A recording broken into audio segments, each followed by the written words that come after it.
கொஞ்சம் உங்களோட தலைப்புல சமாளிப்பு திலகம் சகுந்தலா என்கின்ற ஒரு தலைப்பு, கற்பனையான ஒரு கேரக்டர், அதை பற்றி உங்களோட பேசுகிறேன். ஆகா, சமாளிப்பு திலகம் என்கின்ற சகுந்தலா எல்லாவற்றிலும் சமாளிக்கும் திறம் கொண்டவள். சமையலில் சமாளிப்பு, ஆட்களிடம் பேசி சமாளிப்பதில் என்று பல காரியத்திலும் சகுந்தலாவின் மிஞ்ச ஆளிந்து. சமையல் செய்யும்போது ஒரு குழம்பு வைக்க என்ன சாமான்கள் தேவையோ அதில் பாதி சாமான் இல்லாட்டாலும் நல்ல மனமான குழம்பு ரெடி பண்ணுவாள். அது எப்படி என்று சகுந்தலாவிடம் தான் கேட்கணும். மோர் தட்டி போய் விட்டால் உடனே பாலில் ஒரு மூடி எலுமிச்சம்பழத்தை பிழிந்தால் மோர் ரெடி. சகுந்தலாவின் பேச்சால் எல்லோருக்குமே அவளிடம் யோஜனை கேட்க பிடிக்கும். வெளியில காய்கறிக்காரனிடம் பேச்சு கொடுத்தே கொசுராக சில ஐட்டங்கள் வாங்கி சமாளித்து விடுவாள். வேறொன்றும் இல்லை, ஏன்பா முந்தா நாள் நீ வந்தப்போ கையில அடிபட்டிருந்ததே, அது தேவலையா என்று கரிசனமாக விசாரிப்பாள். அவன் உள்ளம் குளிர்ந்து கருவேப்பிலையே தாராளமாக கொடுத்து விட்டு போவான். எல்லாம் பேச்சு சாமர்த்தியம் சாதிந்தார். வீட்டிலும் சமாளிப்பாள்.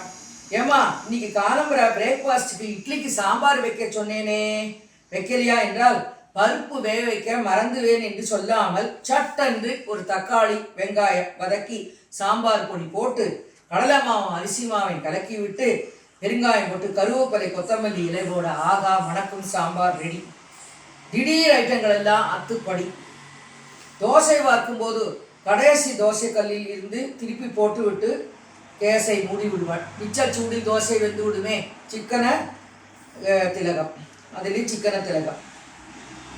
அதுபோல் சப்பாத்தி வேக வைக்கையிலும் இப்படித்தான் செய்வாள். ஒரு விதத்தில் சிக்கன சமாளிப்பு. புடவையை மடித்து தலகாணி அடியில் வைத்து கொண்டு தூங்குவாள். மறுநாள் நன்றாக மடிப்பாக இருக்கும் என்பாள். அயன் வேலை மிச்சம், காசு மிச்சம், கரண்டு மிச்சம் என்பாள். இன்னைக்கு என்ன சமையல் என்று யாராவது போனில் விசாரிச்சால் தைரியமாக 4 வகை ஐட்டங்கள் பண்ணினேன் என்று சமாளிப்பார். ஆனால் காயே இல்லாமல் வெறு வெத்த குழம்பு சுட்டப்படமாக இருக்கும். என்ன செய்வது?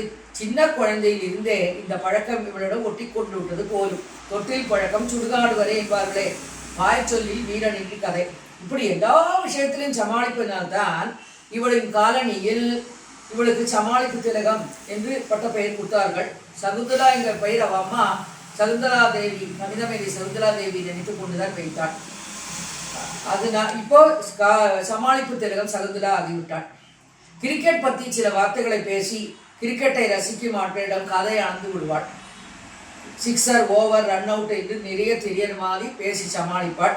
பழைய கால கிரிக்கெட் பிளேயர்களின் பெயர்களை சொல்லுவாள். கவாஸ்கர், கபில் தேவ் என்று. ஃபுட்பால் விளையாட்டை பற்றியும் சிறிது பேசுவாள்.